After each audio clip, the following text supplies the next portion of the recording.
So you guys just saw like a little get my life together with me, you know, making that first meal of the day at 2 p.m. and then, you know, tidying up my room, getting ready for swim lessons that I teach, because I teach swim lessons if you didn't know, and then also like doing meal prep and getting a shopping list together for the week. Now I decided, this is a couple days later because I edited that footage and it's not enough to make a full video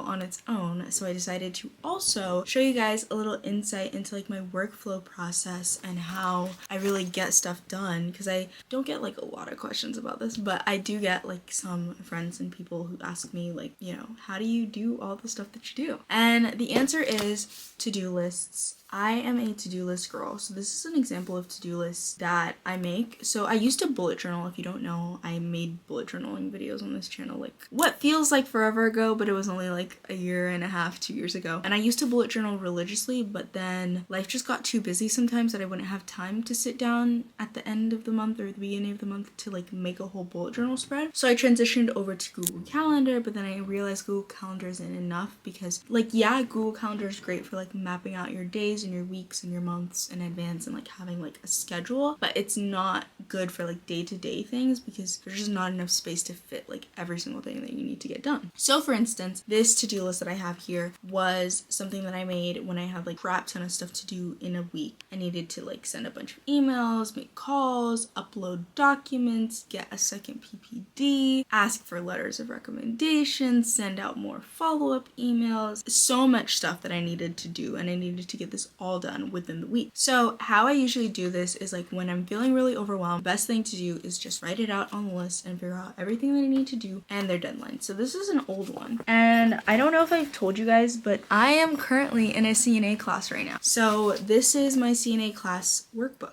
Look at her in all her orange glory. And this is the textbook. So I'm not lying, I'm in a CNA class right now. It's only 4 weeks, so it's very accelerated, it's very fast. So this week is our last week before clinicals, so things are getting, you know, a little hectic, a little scary, a little crazy. So just to make sure that like I am on top of everything, I just made a little to-do list in my notebook with all of the stuff that has to get done today and like the things that are due. So for instance, today we did, where's the pen? I need to be checking stuff off because that's the best part of having a to-do list, is being able to check things off as you finish them. So we did the chapter 7 test today in class, and I studied for the abbreviations quiz, and I also studied for chapter 8 test, and we did chapter 8's test today. So I'm also gonna write that in my to-do list because sometimes I forget to write stuff in my to-do list. We also did the abbreviations quiz today. So all of that is stuff that I did. And then I have stuff that I need to get done by tomorrow morning. So I don't know if you guys can see that. So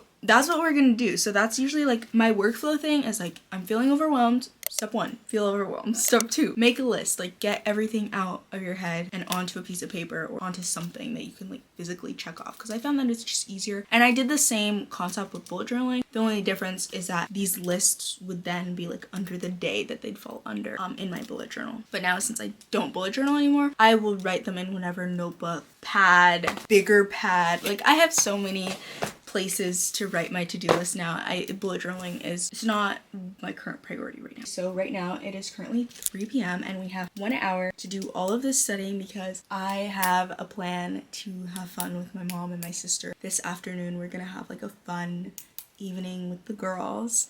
So that's gonna be super fun. But before I can do that, I need to do all of this. So we have 1 hour to try to get as much as we can get done. And yeah, so sometimes when I'm working, I listen to music, and other times when I'm working, I don't.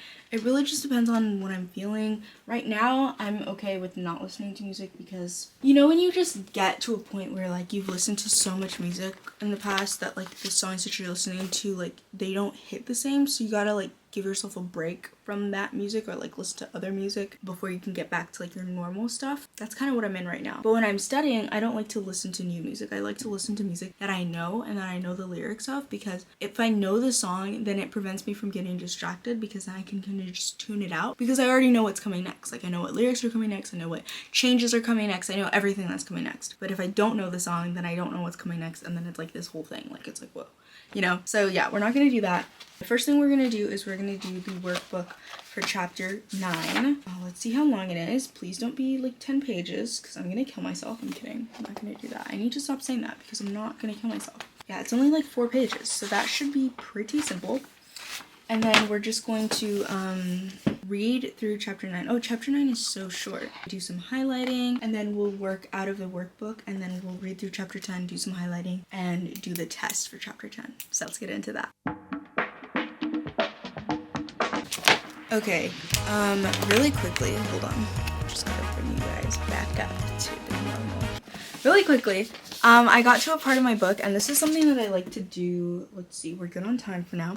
This is something that I like to do. So we're at this part of the book where there are, oh my god, you see there's things that I can demonstrate. So I like to actually like get up and like do the things. So we're gonna do that.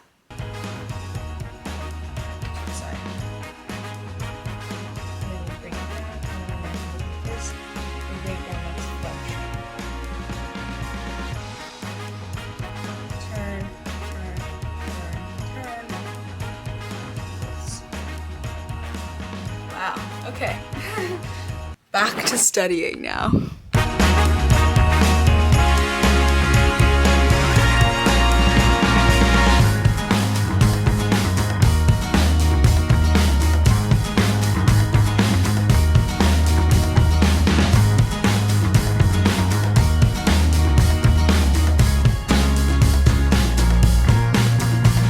Okay, it is currently 3:44 and we're done with all that we needed to get done. I finished the chapter 10 test. I studied for the chapter 9 test that we're taking tomorrow. I know it's kind of out of order, but don't mind that. And then tomorrow in class we're gonna study for our final and do more skills practice, and we're almost done with the CNA class. So it has been really stressful, which is why you guys have not been seeing that many uploads in August. Like this video, when this video goes up, it'll be my first video of August, which I was trying to get more consistent, and my CNA course just like slapped me upside the head and was like, who do you think you are?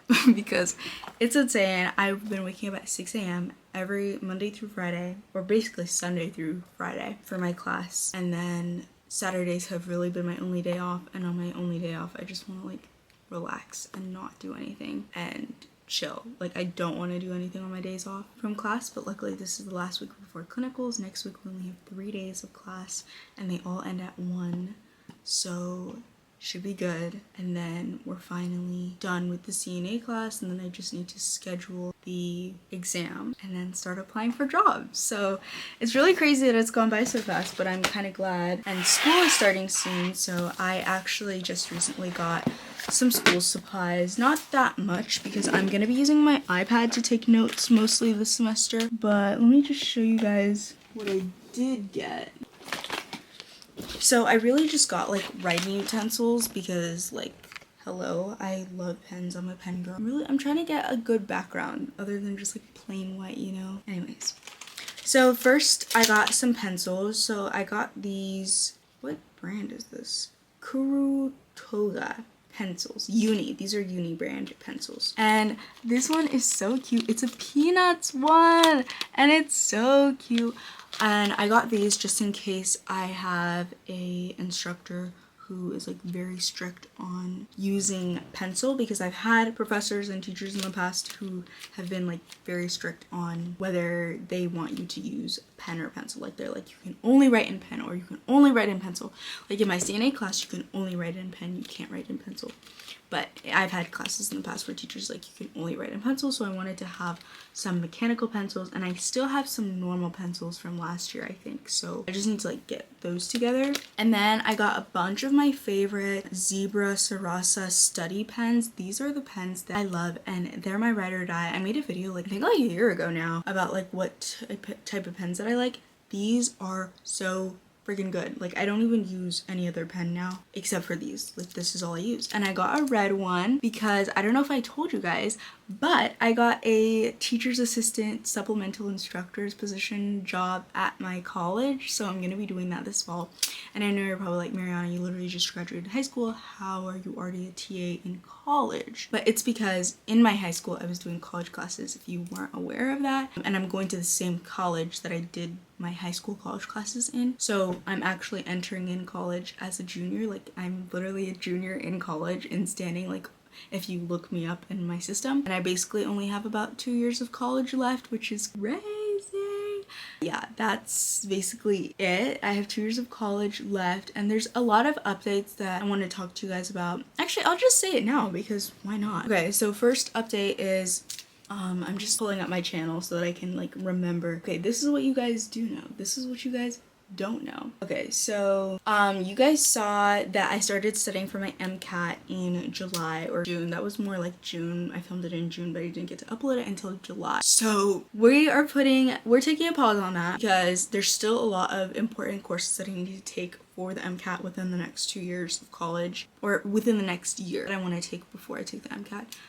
Which specifically is organic chemistry and physics. Those are courses that I want to take before I take the MCAT. I will still have to self-study biochemistry over the summer. So now the new plan, I talked to you guys a little bit about my plan then. The plan is always changing. Like, I am always like adjusting and changing things. So I changed this because I realized, first of all, MCAT studying while I was a research assistant was very hard. I was barely getting by, like barely doing what I needed to do on the daily. And then when I started my CNA class, I was like, I can't do this. I barely have enough time to study for my CNA class. I don't even have enough time to do my own personal stuff. I don't have time to actually also study for the MCAT as well. So I put that on pause for the month of August, and then we're gonna jump straight into school after the CNA course is done. So I've made the executive decision of my life to just take a pause on the MCAT studying for now, and I'm going to start back up studying for the MCAT next May, so look out for that. I mean, that's a long time from now. I doubt if you're watching this video you'll still be watching me in May, but yeah, May 2024, your girl's gonna be on her MCAT grind because we're gonna study May, June, July, take the test in August, and get it done and over with to apply for next cycle. Because so in addition to pushing back studying for the MCAT, I've also decided that I'm gonna take a gap year because I'm literally 17. If you guys don't know, hi, I'm Mariana. I'm 17. I graduated high school, but I'm also a junior in college. And I can potentially finish college in literally 2 years. And that's a very short amount of time. I would literally only be 19 graduating college, which is crazy. So I've decided to take a gap year because I'll literally only be 20. And that's still really, really young. And the gap year will give me time to really work on my application because I don't want to rush through like studying for my MCAT and also trying to apply to medical school at the same time and writing all of this. I want to take it slow. I want to take it easy. I want to like live, like I don't need to rush through the whole process. Like, medical school will always be there. It's not going anywhere. Like, it doesn't matter. It does matter what cycle you apply to, because I feel like the advice that I'm seeing, really just apply when you feel ready. And I think that I will be more ready if I give myself enough time to dedicate to each part of the application process. Like, a big part of the application process is the MCAT, because your MCAT really determines like what kind of schools you can apply to, where you're applying to, because if you're smart, you're going to be applying to medical schools that are like within your MCAT range. So, you know, target schools, and you might apply to some reach schools and stuff like that. And you can't really know that until you've taken the MCAT and you know your score, and then you can like, you know, build your application off of that. Not off of your score. Do you guys see what I'm saying? So I'll take my MCAT next summer, and then the next year I'll have the whole year just to like graduate college, start applying for medical school, travel, have fun, live my teenage life before I apply for medical school. And then as I'm applying, I'll also be working. I have my CNA license, so I'll be a CNA probably throughout my gap year, while also just like traveling and doing whatever the hell I want. That's the plan. That's the plan. Wait, because 2024 full year school, 2025 full year school. Yeah, fall of 2026 is when I would hopefully start medical school. God willing, hoping everything goes, you know, right or whatever. So yeah, that's like the update. And then you guys saw like, you know, me in my research internship, which that was super fun. And I'm gonna be working in Dr. Yu's lab, that's the lab that you guys saw in the video. I don't know if I mentioned whose lab it was in, but yeah, that's Dr. Yu's lab. And I'm going to be doing that this fall as well, so that's another update. So basically this fall I have class, I'm TAing, or supplemental instructoring, that's like the formal name. I'll be working in the lab. I have my CNA job that I would be starting, but that's going to be like not even part-time, per diem or PRN, so as needed or whenever I have time, so probably like one day a month. I'm hoping to be more like one day a week or one day every other week, but yeah, one day a week ideally. And then like working more in the holidays, because we don't usually go out for holidays. We like to travel not on the holidays, but we've been traveling in the summer lately, so it seems like we travel in the summer, and then in the winter holidays we usually like stay home and cook or whatever, so I'll have time to work during those holiday breaks. And Starbucks still, I'm continuing Starbucks. I really like my job, I like the people I work with, so I want to do that for as long as possible, because why not, you know, why would I not do it? Anyways, yeah, back to my school supply haul. I've like bounced around a million times. But I also got some other Zebra Sarasa pens. So these are just regular Zebra Sarasa gel ink roller balls in 0.5. And this is how they look like. Bloop, bloop, bloop. It's giving Beauty Guru. And I just got them in the vintage color. I actually am obsessed with it. Like, I didn't realize, like, oh my god. Like, they're so pretty. So I think I might use these more like in journaling and like at home, not like in my notes or whatever, of like teaching stuff. So I got a whiteboard, like little eraser thing, like the felt ones, because there's never any whiteboard erasers in any of the rooms that have whiteboards at my school. So I just got my own that I'll like bring and take home with me when needed. And I also got, you know, the whiteboard spray, because sometimes there's some stuck on stuff there and you just can't get it out. And then I got my own set of whiteboard markers. So this is super fun. I got like, you know, all the colors. Hold on, you guys cannot see. All the colors there. I think this is like a set. How many did I get? This is what, 2, 4, 6, 8, 10, 12. A set of 12. I know there's like bigger sets, but then the more as they give it, like you really only need one marker, but it's just so much more fun when there's a lot, and I can like write on the board and do cool fun stuff like that. Anyways, yeah, I'll see you guys later. Bye!